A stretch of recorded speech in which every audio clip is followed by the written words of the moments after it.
नमस्कार मंडळी, कसे आहात सर्वजण? मजेत आहात ना? उन्हाळी वाळवणामध्ये हमखास केला जाणारा पदार्थ म्हणजे उपवासाची साबुदाणा बटाटा चकली. आता ही साबुदाणा बटाटा चकली आहे ना, कधी कधी खूप कडक होते, हवी तशी अजिबात खुसखुशीत होत नाही. आता ही साबुदाणा बटाटा चकली छान खुसखुशीत होण्यासाठी मी तुम्हाला एक ट्रिक सांगणार आहे. त्यामुळे हा व्हिडिओ कुठेही स्किप न करता पूर्णपणे पहा. किलोभराची चकली असेल ना, ती देखील तुम्ही अवघ्या 10 मिनिटांमध्ये पाडू शकता. तर ती कशी? तर आज आपण अजिबात चकलीच्या साच्याचा वापर न करता फक्त तुम्हाला मी 10 मिनिटांमध्ये ही चकली करून दाखवणार आहे. छान गोल गरगरीत तर होते आणि महत्त्वाचं म्हणजे वेळेची देखील बचत होते. मिश्रण कितीही पातळ असलं ना, अजिबात चकली तुटणार देखील नाही. चला तर वेळ न घालवता लगेच रेसिपीला सुरुवात करूयात. तर या ठिकाणी मी अर्धा किलो साबुदाणा घेतलेला आहे. आता स्वच्छ पाण्याने हा साबुदाणा धुवून घेणार आहोत. खूप जास्त वेळ हा साबुदाणा धुवून घेण्याची अजिबात आवश्यकता नाही. साबुदाणा कोणत्याही क्वालिटीचा असू दे, परंतु एक एक साबुदाणा चकली तळल्यानंतर फुलला जातो. त्यामुळे अजिबात ही चकली कडक न होता छान खुसखुशीत अशी होते. साबुदाणा एकदा स्वच्छ पाण्याने धुवून घेतल्यानंतर आपण साबुदाण्याच्या खिचडीला ज्याप्रमाणे साबुदाणा भिजत घालतो ना, त्यापेक्षा थोडंसं जास्त पाणी घालून हा साबुदाणा मी रात्रभर भिजवून घेणार आहे. नेहमीच्या साबुदाण्यापेक्षा जरा जास्त पाणी घातल्यामुळे हा पिठाळासा साबुदाणा होतो. छान मोत्यासारखा साबुदाणा फुललेला आहे ना. चला तर हा साबुदाणा सुटसुटीत करून एका पातेल्यामध्ये घालून घेऊयात. आता पातेल्यामध्ये साबुदाणा घालून झाल्यानंतर लगेच दुसऱ्या बाजूला मी एका पातेल्यामध्ये 4 कप पाणी उकळून घेणार आहे.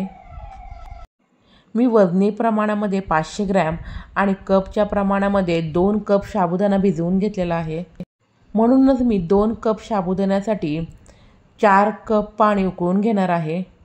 वाटीच्या प्रमाणाने साबुदाणा भिजवून घेतला असेल ना, तर 2 वाटीसाठी 4 वाटी पाणी घ्यावे, इतकंच लक्षात ठेवावे.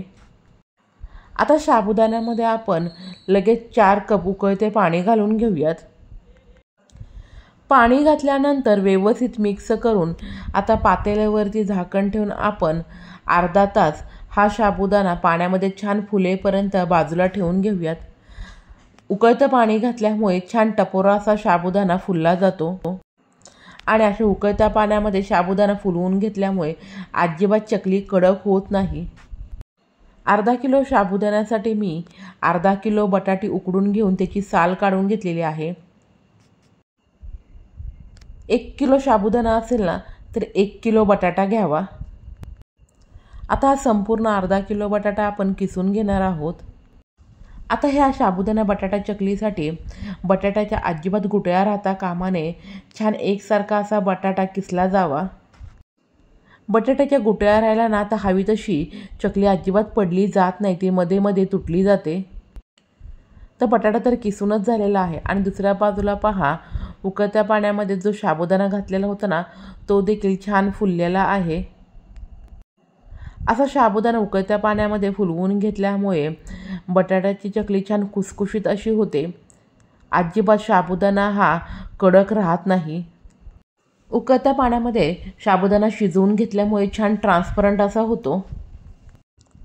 आता या साबुदाण्यामध्ये आपण किसून घेतलेला बटाटा घालून घेऊयात. ही साबुदाण्याची चकली करताना पाण्याचं प्रमाण थोडंसं कमी झालं ना, तर पुन्हा आपण पाणी घालू शकतो, परंतु जास्त अजिबात होता कामा नये. जास्त झालं ना, तर पुन्हा त्यामध्ये भिजवलेला साबुदाणा आणि थोडासा बटाटा तुम्ही घालून चकली करू शकता. त्यामुळे अजिबात हा पदार्थ फसण्याची अजिबात तुम्ही टेन्शनच घेऊ नका. आता पोह्याच्या चमच्याने साधारणपणे 2 ते 2.5 चमचे लाल तिखट आणि चवीप्रमाणे मीठ घालून पुन्हा एकदा आपण हे सर्व जिन्नस व्यवस्थित एकत्रित करून घेऊयात. हे चकलीचं मिश्रण व्यवस्थित एकजीव करताना अजिबात मिश्रणाच्या गुठळ्या राहता कामा नये. छान व्यवस्थित ते एकजीव झालं पाहिजे, नाहीतर हवी तशी अजिबात चकली ही पडत नाही, मधून ती तुटली जाते. तर या ठिकाणी 4 ते 5 मिनटं मी अशा प्रकारे हे सर्व मिश्रण व्यवस्थित एकजीव करून घेतलेलं आहे.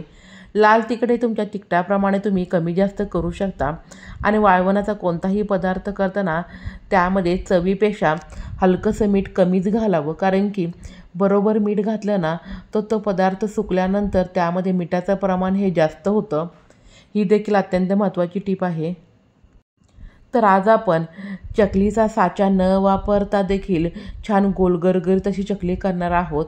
तर ती कशी आता तुम्हाला पुढे कळेलच.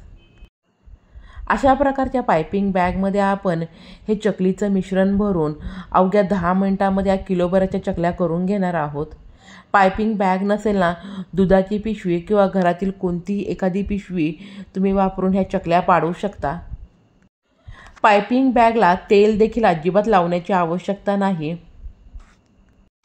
समजा चकली पाडत असताना बॅटर पायपिंग बॅगमधून बाहेर येत नसेल ना, तर त्यामध्ये थोडंसं गरम पाणी घालून बॅटर हलकंसं पातळसर करून देखील तुम्ही ही चकली करून घेऊ शकता. आणि हे पातळसर मिश्रण समजा तुम्ही चकलीच्या साच्यामध्ये घालून चकली पाडायला गेलात ना, तर एकसारखी अजिबात चकली पडत नाही, ती मधून तुटली जाते. म्हणूनच हे पातळसर बॅटरसाठी पायपिंग बॅगने चकली पाडणे अत्यंत आवश्यक आहे. तर ह्या ठिकाणी तुम्हाला पाहूनच कळालं असेल, अलगद अशी चकली पडली जाते, अजिबात कुठे तुटत देखील नाही. चकलीचं मिश्रण हे खूप घट्ट असलं ना तरी देखील चकली कडक होते. असं पातळसर असलं ना त्यामुळे चकली देखील छान खुसखुशीत अशी होते.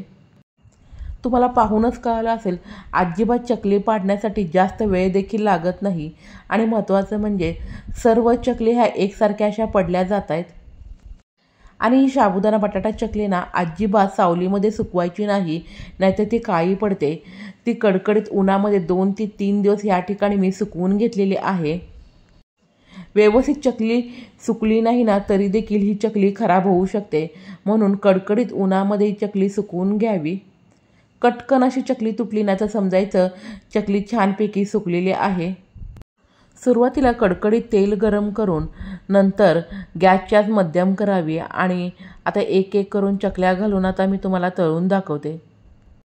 तुम्हाला पाहून कळालंच असेल, एक एक साबुदाणा पहा किती छानपैकी फुललेला आहे.